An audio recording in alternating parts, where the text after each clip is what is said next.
शहर के बाहर जंगल के बीचों बीच एक हवेली खड़ी थी, जिसे लोग काली हवेली कहते थे कि रात के समय जो भी वहां जाता है वह वापस कभी नहीं आता।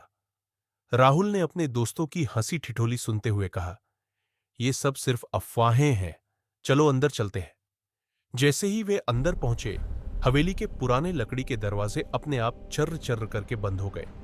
चारों ओर अंधेरा और ठंडी हवाओं की सरसराहट थी।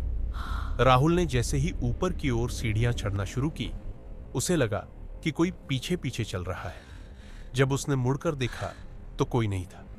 फिर अचानक किसी ने उसके कान में धीरे से फुसफुसाया, तुम यहां अकेले नहीं हो। राहुल की सांस अटकी।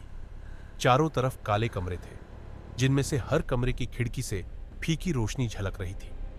एक कमरे का दरवाजा अपने आप खुला और अंदर से हंसी की आवाज आ रही थी, पर वहां कोई नहीं था।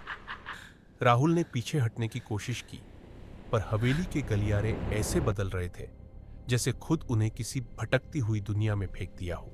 राहुल ने अपने कदम तेज कर दिए, पर हर बार जैसे ही वह किसी दरवाजे से बाहर निकलने की कोशिश करता, गलियारे बदल जाते और वही अजीब हंसी गूंजती रहती। उसका दिल धड़क रहा था और पसीना उसके माथे पर था। अचानक एक कमरा ऐसा आया जहां हल्की लाल रोशनी थी। राहुल ने जैसे ही अंदर झांका, उसने देखा कि कमरे के बीच में एक पुराना फर्नीचर और टूटी हुई घड़ी रखी थी, और घड़ी की सुई रात के 12 बजे पर अटक गई थी।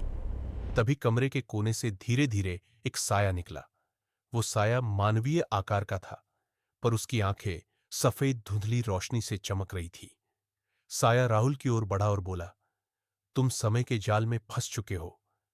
राहुल डर के मारे चिल्लाया, पर उसकी आवाज हवेली में गूंज कर खो गई। जैसे ही साया उसके पास आया, एक जंगली हवा का झोंका आया और हवेली का दरवाजा अचानक खुल गया। राहुल दौड़ता हुआ बाहर निकला। जैसे ही उसने हवेली से दूरी बनाई, वह पीछे मुड़कर देखा।